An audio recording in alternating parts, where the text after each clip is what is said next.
Hello students, चलिए जल्दी से आज सॉल्यूशन देखते हैं। जो कल टेस्ट हुआ था उसकी पहला क्वेश्चन है आपका, लेखांकन मानकों को तैयार करने राष्ट्रीय एवं अंतर्राष्ट्रीय प्राधिकरण अंतर्राष्ट्रीय वित्तीय रिपोर्टिंग मानकों को अपनाने की सामान्य जानकारी किस लेखा मानक से है। तो ये भैया लेखा मानक फर्स्ट से संबंधित है, पहला इसका आंसर ए हो जाएगा। ठीक है, अगला क्वेश्चन देखिएगा। अगला क्वेश्चन है, समामेलन के लिए लेखांकन किस लेखा मानक से है। तो समामेलन अमालगमेशन क्या होता है, जब दो या दो से अधिक कंपनियां मिलकर के एक नई कंपनी बनाती हैं या एक कंपनी दूसरी कंपनी को खरीद करके अपना अंदर मिला लेती है, तो उसका अमालगमेशन कहते हैं। अमालगमेशन जो है वो लेखा मानक 14 से रिलेटेड है। ठीक है भैया, इसका आंसर हो जाएगा सी।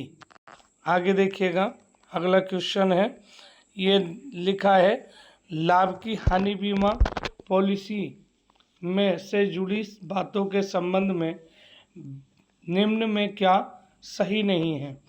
तो बीमा कंपनी की सहमति से लाभ की हानि के लिए लेखांकन को बदला नहीं जा सकता, जबकि ऐसा नहीं है, बदला जा सकता है। ठीक है, इसलिए यही गलत है, बाकी इसके अलावा जो है वो सभी सही हैं। इसलिए कौन सा आंसर हो जाएगा भैया, इसका आंसर हो जाएगा आपका बी। फटाफट जल्दी से। ओके, अगला क्वेश्चन देखते हैं। अगला क्वेश्चन कौन सा है, देखिएगा, लेखांकन सिद्धांतों की प्रकृति है। लेखांकन सिद्धांत मैंने आपको पहले ही बता चुका हूँ कि लेखांकन सिद्धांत जो होते हैं हमारे, वो कैसे होते हैं, परिवर्तनशील होते हैं। परिवर्तनशील क्यों होते हैं भैया, वेरिएबल इसलिए होते हैं क्योंकि अकॉर्डिंग टू सिचुएशन समय समय पर इसमें अमेंडमेंट होते रहते हैं। ठीक, क्योंकि हर देश की परंपराएं, हर देश की जो परंपराएं हैं, मान्यताएं हैं, वो अलग अलग हैं, और लेखांकन सिद्धांत परंपराओं और अवधारणाओं पर ही आधारित है। ठीक है, इसलिए इसका ऑप्शन बी हो जाएगा। आगे देखिएगा, एक संपत्ति को हम किस रूप में परिभाषित कर सकते हैं। तो एक संपत्ति को हम सेवाओं का पुलिंदा कहते हैं। क्या कहते हैं भैया, सेवाओं का पुलिंदा कहते हैं। ए ऑप्शन सही हो जाएगा इसका। अगला क्वेश्चन देखिएगा, कुछ कंपनियां जिनके अंश स्टॉक एक्सचेंज में सूचीबद्ध होते हैं, उन्हें अपने परिणामों की रिपोर्ट का प्रकाशन करना पड़ता है। तो ऐसी कंपनियां जो लिस्टेड होती हैं, ठीक है, लिस्टेड कंपनियां जो होती हैं उनको अपना त्रैमासिक रिपोर्ट प्रस्तुत करनी होती है। तो इसका आंसर ए हो जाएगा। इसके बाद में अगला क्वेश्चन देखिएगा, जब दो व्यवसाय से संबंधित सूचनाओं को समान प्रकार से तैयार किया जाता है तो वह सूचनाएं प्रदर्शित करती हैं। तो जब आप समान रूप से करेंगे तो उससे कंपैरिजन करते हो, तुलना करते हो। यहाँ पर तुलना में शब्द कहीं पर नहीं दे रखा है, इसलिए भैया इसका आंसर डी हो जाएगा। क्या हो जाएगा, डी हो जाएगा। अगला क्वेश्चन देखिएगा, अगला क्वेश्चन है, वह संकल्पना जिसके अनुसार व्यावसायिक इकाई को निकट भविष्य में ही जो है, भविष्य में ही उसका परिणाम समापन होगा कहलाते हैं। ठीक है, तो क्या होगा भैया, यानी कि उसका भविष्य में जल्दी ही समापन नहीं हो जाएगा, उसको जल्दी ही लिक्विडेटेड नहीं कर दिया जाएगा। ऐसी कंडीशन में जो अवधारणा कहती है वो कहती है गोइंग कंसर्न कंसेप्ट, यानी कि चालू अस्तित्व की अवधारणा, सतत व्यवसाय की अवधारणा भी से कहते हैं।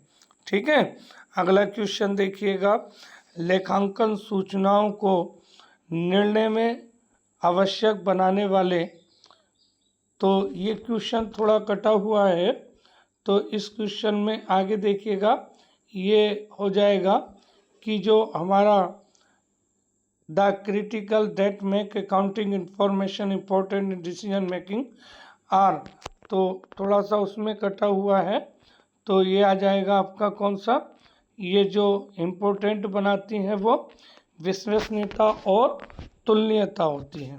ठीक है, इसका ऑप्शन बी हो जाएगा, इसका ऑप्शन बी हो जाएगा। अगला क्वेश्चन देखेंगे, अगले क्वेश्चन में ये कह रहे हैं कि द्विपक्षीय पक्ष लेखांकन का मूलभूत आधार व आधारभूत सिद्धांत है। इस संकल्पना के अनुसार व्यवसाय के, तो क्या हो जाएगा भैया, इसमें क्या आएगा,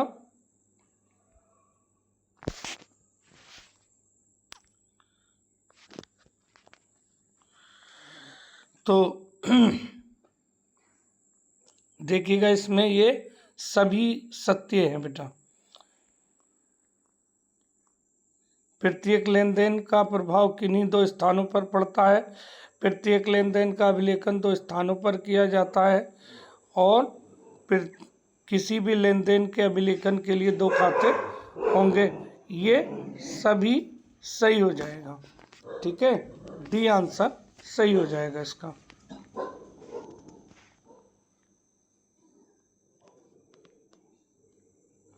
चलिए अगला क्वेश्चन देखते हैं, क्वेश्चन नंबर 11, लेखांकन मानकों का लाभ नहीं है।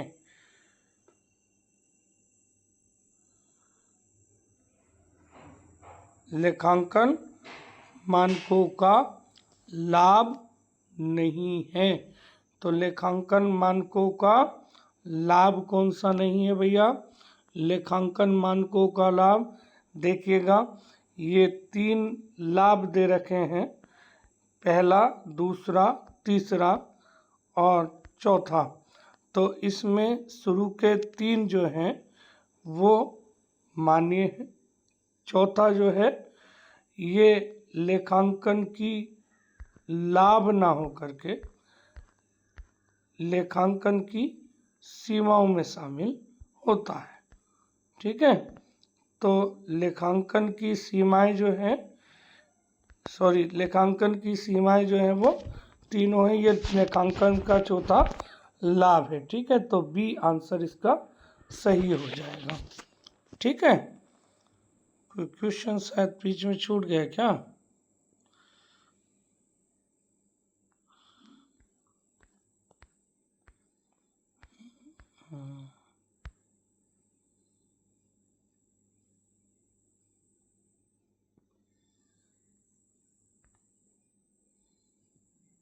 लेखा मानकों के लाभ नहीं है, ये मिसप्रिंट होया हुआ है, तो लेखा मानकों के लाभ जो है वो इसका भी आंसर बी ही है। ठीक है, अगला क्वेश्चन देखेंगे,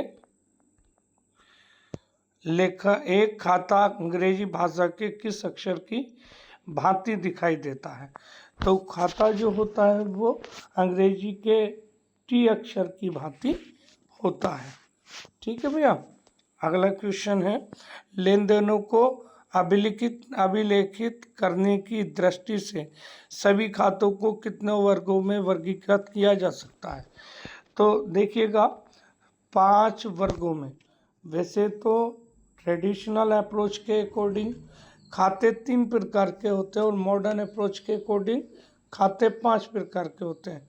यहाँ 3 ऑप्शन नहीं है, इसलिए आंसर सीधे सीधे 5 हो जाएगा। ओके, तो आगे देखिएगा, अगला क्वेश्चन है, there is no rule for change in liabilities capital income and profit, तो देखिएगा यहाँ पर जो ये डी ऑप्शन है ये संपत्तियों से संबंधित है, व्यय से संबंधित है, ये पूंजी, दायित्व और आय से संबंधित नहीं है। डी वाला आंसर सही हो जाएगा। ठीक है, अगला क्वेश्चन देखिएगा, खाता बही। खाता बही जो है वो कैसी होती है? जर्नल जो होती है वो काल अनुक्रम होती है, क्रोनोलॉजिकल ऑर्डर में तैयार की जाती है, जबकि खाता बही जो होती है वो विश्लेषणात्मक होती है। विश्लेषणात्मक मतलब कि विश्लेषण किया जाता है किस एक मद से संबंधित समस्त लेन देनों को एक जगह पर लिखा जाता है, तो इसलिए ये विश्लेषणात्मक कहलाती है। ओके, अगला देखिएगा,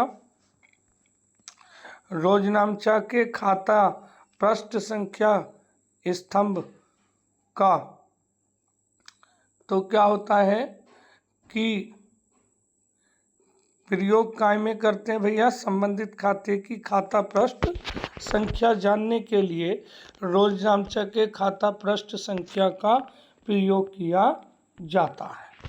ठीक है, अगला क्वेश्चन देखिएगा, किसी सेवा के लिए उधार बिक्री की रोजनामचा प्रविष्टि में सम्मिलित होना चाहिए। किसी सेवा की उधार बिक्री, सेवा की जब उधार बिक्री करते हैं तो देनदार, सेवा की उधार बिक्री का मतलब कि जब आप किसी को सर्विसेज प्रोवाइड करते हो, तो मैंने आपको बताया था कि there are 3 economic activities, business, profession और एम्प्लॉयमेंट। तो business, profession and employment, business में जब आप माल खरीदते और बेचते हो, प्रोफेशन में आप अपनी सेवाएं प्रदान करते हो जो कि स्पेशली नॉलेज के आधार पर प्रदान की जाती है, और एम्प्लॉयमेंट जब आप दूसरे के लिए कोई कार्य करते हो। तो यहाँ पर बात आती है कि जैसे कोई डॉक्टर है, कोई चार्टेड अकाउंटेंट है, वो किसी को अपनी कोई सेवाएं प्रदान करता है तो उसके लिए देनदार खाता डेबिट, फीस आय खाता क्रेडिट हो जाएगा। ये आपका आंसर डी सही हो जाएगा। ठीक है, आगे देखिएगा, एक संयंत्र 2 लाख रुपए नगद और 8 लाख रुपए 30 दिन के उधार की खरीद पर, 30 दिन का उधार मतलब 30 दिन के अंदर अंदर 8 लाख रुपए का भुगतान करना होगा, इस शर्त पर खरीदा। तो ऐसी दशा में assets account debit to cash account to creditor account, ये आंसर बी हो जाएगा इसका। अगला देखिएगा, अगला क्वेश्चन है, किसी सेवा के लिए क्रेडिट स्लिप की जर्नल प्रविष्टि में निम्न शामिल होने चाहिए। किसी सेवा की क्रेडिट स्लिप की जर्नल प्रविष्टि में निम्न शामिल होने चाहिए, तो ये भी आंसर डी हो जाएगा। एक्चुअली ये आंसर आपका 2 बार रिपीट हो गया है।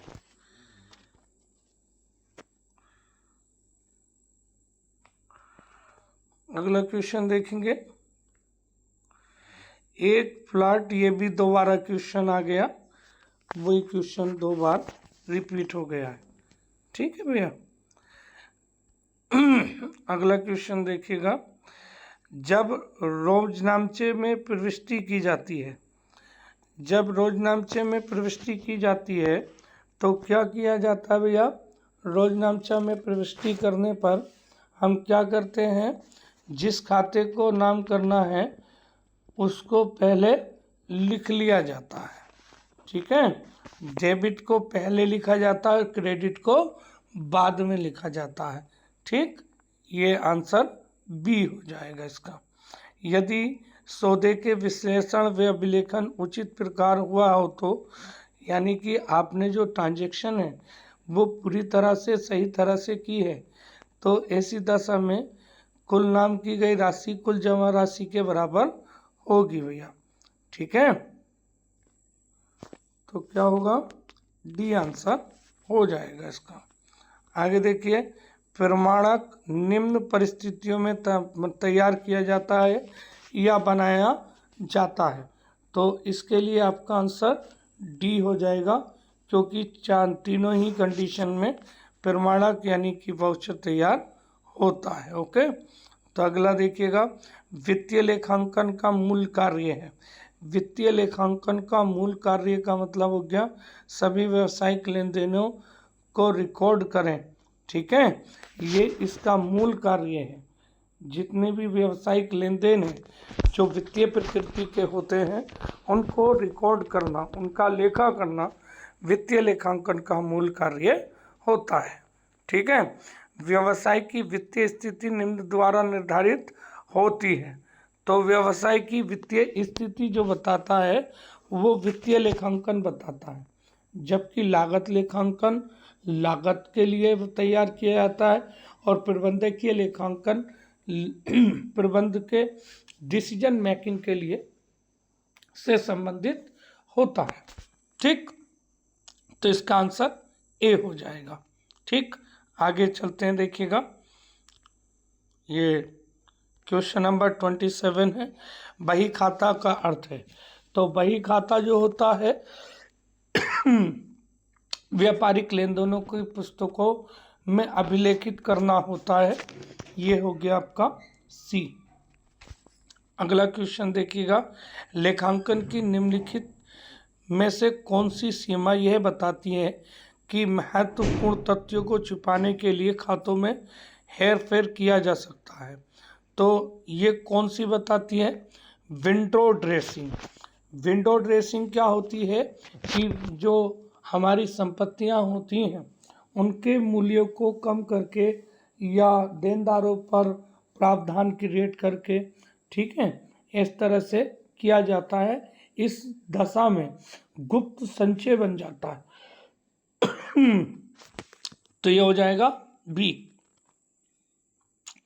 लेखांकन जानकारी को, अगला क्वेश्चन देखिएगा, लेखांकन जानकारी को स्पष्ट रूप से प्रस्तुत करने पर लेखांकन जानकारी की कौन सी विशेषताएं, गुणात्मक विशेषताएं प्रतिबंधित होती हैं। तो जो अंडरस्टैंडेबिलिटी होती है ना, वो प्रतिबंधित होती है। ठीक है, वो क्या होती है, प्रतिबंधित होती है। ऑप्शन डी हो जाएगा इसका। अगला देखिएगा, माप की सामान्य इकाई और रिपोर्टिंग के सामान्य प्रारूप का उपयोग बढ़ा देता है। तो माप की इकाई कंपैरेबिलिटी, हम जो तुलना करते हैं, ठीक है, वो कंपैरेबिलिटी होनी चाहिए, यानी कि हमारे जो आंकड़े होने चाहिए वो कंपेरेबल होने चाहिए। निम्नलिखित में से कौन लेखांकन सूचनाओं की गुणात्मक विशेषताओं में शामिल है। तो देखिएगा, गुणात्मक विशेषताएं मैंने आपको बताई थी, 4 विशेषताएं बताई थी। विश्वसनीयता, प्रासंगिकता, तुलनात्मकता और बोधगम्यता। तो ये चारों में से 3 दे रखी, एक नहीं दे रखी, तो और लेखक का सभी, तो डी आंसर हो जाएगा। ठीक है, अगला क्वेश्चन देखिएगा, कोई व्यय जिसका पूरा लाभ एक लेखा अवधि के दौरान प्राप्त होता है वो राजस्व व्यय होते हैं। ये आपका आंसर डी हो जाएगा। चालू देनदारियों में निम्नलिखित शामिल नहीं है। तो चालू देनदारियों में लेनदार भी हैं, देविल भी, बकाया भी, लेकिन प्रीपेड जो है वो चालू दायित्व नहीं है, बल्कि ये चालू संपत्ति में शामिल होता है। तो आंसर डी हो जाएगा इसका। आगे देखिए, बर्बाद संपत्ति यानी वेस्टेज एसेट्स। तो वेस्टेज एसेट्स जो होती हैं वो तेल के कुएं होते हैं। लेखांकन सिद्धांत का अर्थ है, अगला क्वेश्चन है, लेखांकन सिद्धांत का अर्थ है। तो लेखांकन सिद्धांत नियमों और उनके पालन से संबंधित है। तो ए हो जाएगा। यह गोइंग कंसर्न अवधारणा के अनुसार व्यवसाय जारी रहेगा। तो गोइंग कंसर्न यानी सतत अस्तित्व की अवधारणा या चालू अस्तित्व की अवधारणा के अनुसार व्यवसाय एक लंबे समय तक चलता रहेगा, इसलिए आंसर डी हो जाएगा इसका। आगे देखिए, आयकर अधिनियम के अनुसार लेखा अवधि। तो आयकर अधिनियम के अनुसार लेखा अवधि 1 अप्रैल को शुरू होती है और 31 मार्च को समाप्त होती है। जिस वर्ष कर का निर्धारण किया जाता है वो कर निर्धारण वर्ष कहलाता है, और कर निर्धारण वर्ष से ठीक पहले का वर्ष जो होता है वो गत वर्ष कहलाता है, जिस पर कर निर्धारण वर्ष में हम कर देते हैं। ये जो गत वर्ष होता है वो 1 अप्रैल से शुरू होता है, 31 मार्च को समाप्त होता है, और कर निर्धारण वर्ष भी 1 अप्रैल से 31 मार्च के लिए ही होता है। कर निर्धारण से वर्ष से पहले का वर्ष जो होता है गत वर्ष कहलाता है। ठीक, अगला क्वेश्चन देखेंगे।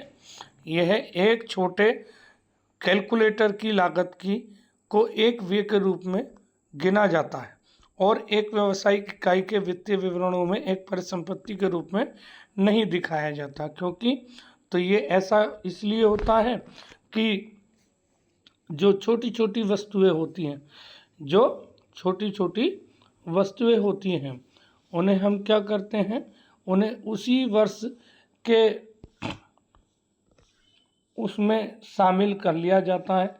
ठीक है, कौन सी वस्तु किसके लिए महत्वपूर्ण है, किसके लिए महत्वपूर्ण नहीं है, किसे परिसंपत्ति माना जाए, किसको परिसंपत्ति नहीं माना जाए, ये आपसी विवेक का मसला होता है। तो ये भौतिक समामेलन से संबंधित होता है। ठीक है, ये ए हो जाएगा इसका। आगे देखिएगा,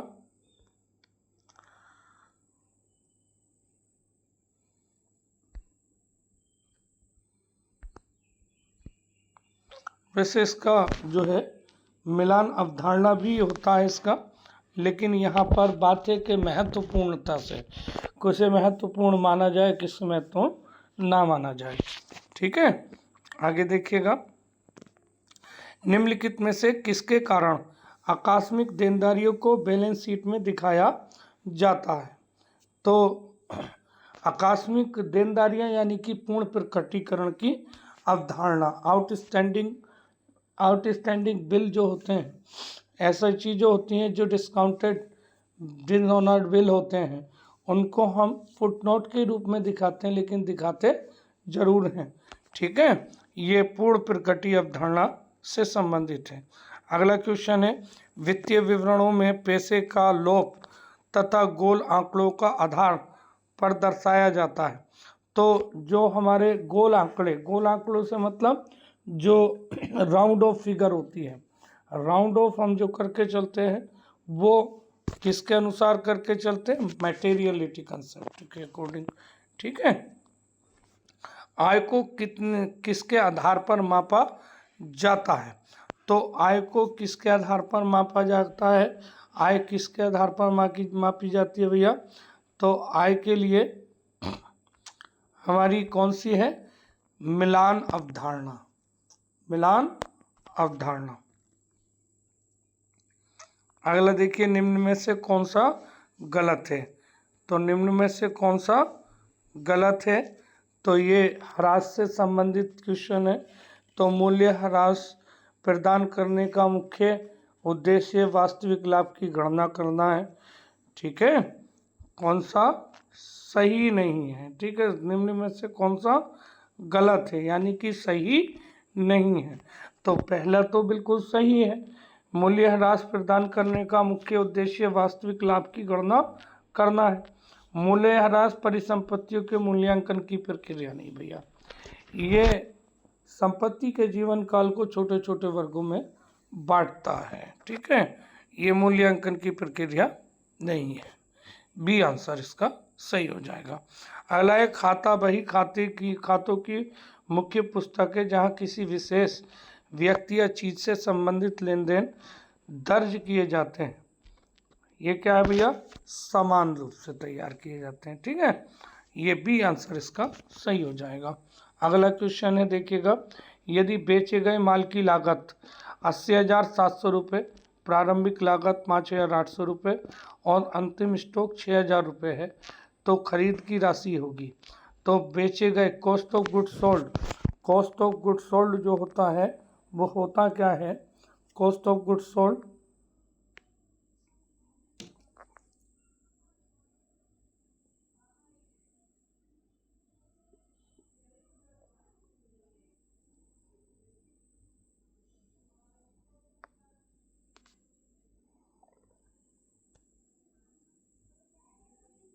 कॉस्ट ऑफ गुड्स सोल्ड जो होता है वो होता है opening stock plus purchase minus plus direct expenses minus closing stock.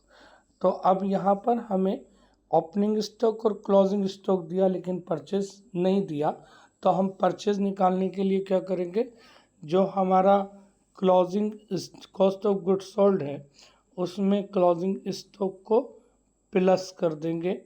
ठीक है, उसे हम क्या करेंगे, क्लोजिंग स्टॉक को क्या करेंगे भैया, यहाँ पर प्लस कर देंगे और ओपनिंग स्टॉक को माइनस कर देंगे। तो इस तरह से हमारा जो आंसर आएगा वो डी आंसर हो जाएगा। ठीक है, अगला क्वेश्चन देखेंगे। अगला क्वेश्चन है ए और बी साझेदार हैं जो 3:2 के अनुपात में लाभ और हानि को बांटते हैं। सी नया साझेदार बन जाता है जो ख्याति के लिए 10,000 रुपये प्रीमियम का भुगतान करता है। ए बी और सी के बीच लाभ का बंटवारा बराबर है, त्याग की गणना कीजिए। तो त्याग का जो अनुपात होता है, सेक्रीफाइस रेशियो जो होता है वो होता है old ratio minus new ratio. तो पुराना रेशियो क्या था, 3/5 2/5। अब नया रेशियो जो हो गया वो क्या हो गया, 1/3 1/3 और 1/3। तो पहले हम निकालेंगे ए का, 3/5 में से 1/3 माइनस करेंगे तो ठीक, 3/5 में से 1/3 माइनस करेंगे तो क्या हो जाएगा, 15 कॉमन आ जाएगा। ठीक है, और 9 - 5 करेंगे तो 4/15 आ जाएगा। उसी तरह से दूसरे का 1/5 में से 1/3 माइनस करेंगे तो वो आएगा आपका कितना, 6/15। 6 माइनस 5/15 करेंगे तो 1/15 हो जाएगा। ठीक है, इस तरह से इनका सिंप्लीफाई करेंगे तो रेशियो क्या आ जाएगा, 4:1 आंसर हो जाएगा इसका। ठीक, इसका आंसर सी हो जाएगा। ओके, अगला क्वेश्चन देखिएगा। अगला क्वेश्चन है आपका, जहां पुनर्संस्करण की संभावनाएं मौजूद है वह पुनः प्रयोज्य अपशिष्ट की सूची का मूल्यांकन इस प्रकार किया जाना चाहिए। तो जार जो होता है वह रिप्रोसेसिंग फैसिलिटीज़ होती हैं, वहाँ पर जो है कच्चे माल की लागत में जो है रिप्रोसेसिंग लागत घटा दी जाती है। ए आंसर हो जाएगा। ठीक है, इसका आंसर ए हो जाएगा। अगला क्वेश्चन है, एक चीनी मिल के लिए गन्ना और चीनी, तो गन्ना तो रॉ मटेरियल हो गया और चीनी फिनिश प्रोडक्ट हो गया, तो क्या हो जाएगा भैया, आंसर डी हो जाएगा।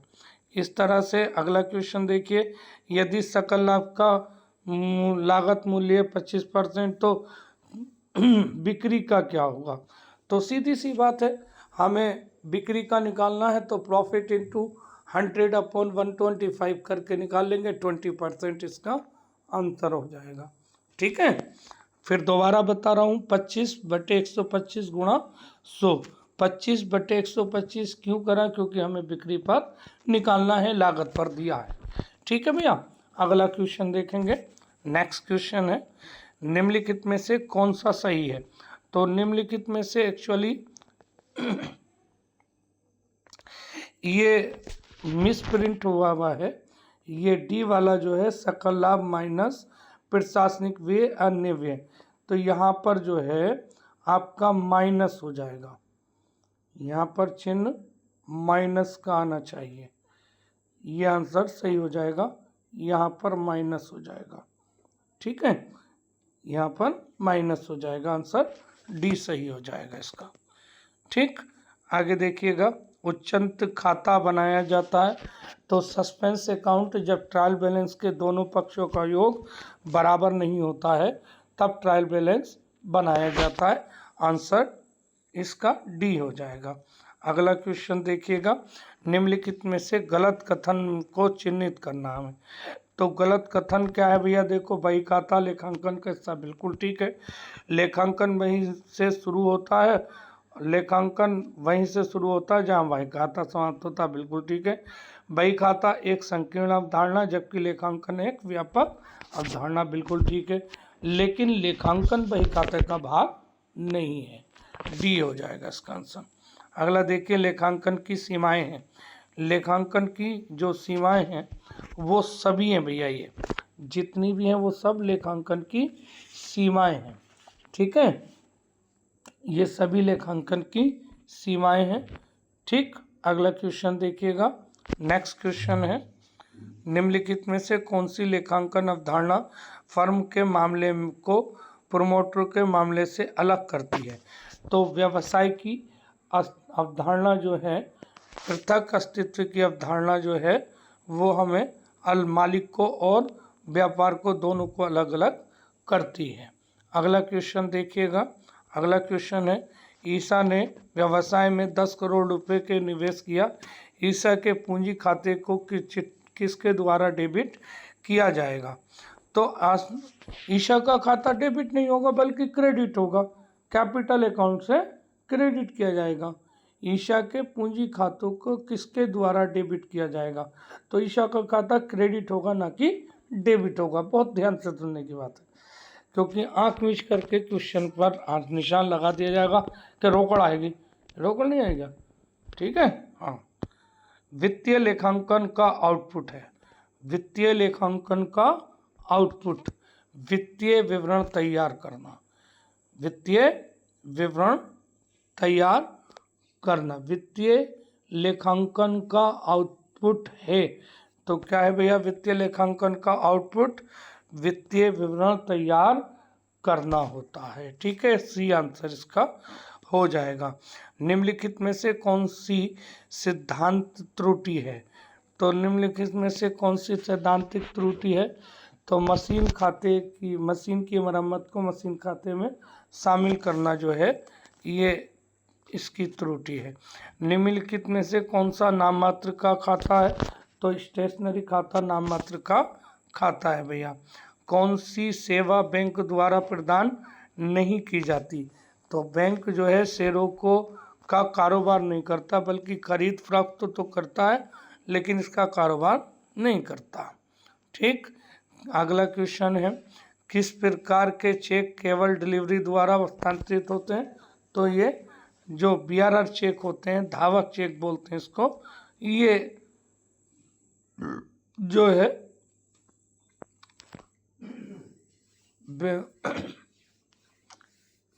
डिलीवरी द्वारा हस्तांतरित होते हैं। अगला क्वेश्चन देखेंगे, अगला क्वेश्चन है, खराब मतलब बैड डेब्ट के रूप में लिखे गए ऋण यदि बाद में वसूल किए जाते हैं तो उन्हें तो डूबत ऋण खाता या डूबत ऋण प्राप्ति खाता, डी हो जाएगा ये। ठीक है, बैड डेब्ट रिकवर्ड अकाउंट के नाम से आता है। ठीक है, तो यहाँ पर बैड डेब्ट अकाउंट लिखा है, बैड डेब्ट हो जाएगा क्योंकि बैड डेब्ट रिकवर्ड कहीं पर नहीं है, इसलिए अगला क्वेश्चन है देखिएगा 61, बेचे गए माल की कीमत क्या है जबकि स्टॉक प्रारंभिक स्टॉक 5000, अंतिम स्टॉक तो अभी मैंने फार्मूला बताया था, opening stock plus purchase minus closing stock कर देंगे। तो opening stock plus purchase minus closing stock करने पर हमारा जो आंसर आएगा वो क्या आएगा भैया, देखिएगा अगर हम फार्मूला फिट करते हैं तो ये हमारा आंसर डी हो जाएगा, 49,500 रुपये। पासबुक का शेष जो है वो बैंक में नकद को दर्शाता है, आंसर सी हो जाएगा इसका। ठीक है, अगला देखिए, सूचना की प्रक्रिया के रूप में लेखांकन का अंतिम चरण कौन सा है? सूचना की प्रक्रिया के चरण में सूचना का संचार जो है वो अंतिम चरण होता है। इसका सी हो जाएगा आंसर। ठीक है भैया। निम्नलिखित में से कौन सी त्रुटि नहीं है? तो यहाँ पर ये थोड़ा सा गलत हो गया। यहाँ पर ये पूछा गया है कि निम्नलिखित में से कौन सी कमीशन की एरर नहीं है। ठीक है, कौन सी पूछी है? एरर ऑफ कमीशन को पूछा है। यहाँ पर यहाँ पूछा गया है आपसे एरर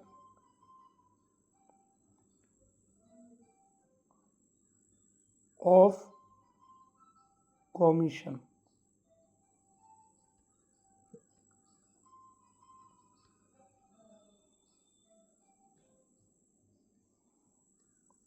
एरर ऑफ कमीशन के बारे में पूछा गया है।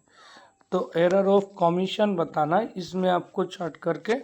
तो ये जो है आपकी कौन सा है? इसमें आंसर हो जाएगा आपका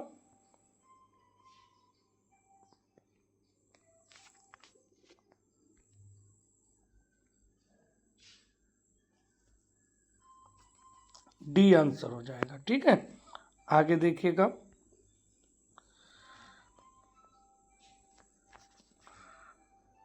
अगला क्वेश्चन है, यदि त्रुटियों में सुधार के बाद भी सस्पेंस खाता संतुलित नहीं होता तो इसका क्या तात्पर्य है?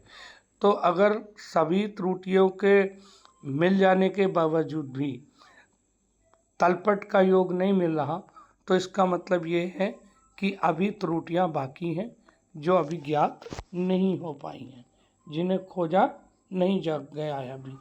तो ये आपका ए आंसर हो जाएगा। ठीक है भैया। ओके, अगर किसी बच्चे को कोई क्वेरी हो तो प्लीज़ राइट इन बॉक्स और मुझसे जो है कमेंट करके मालूम कर सकते हैं। ओके,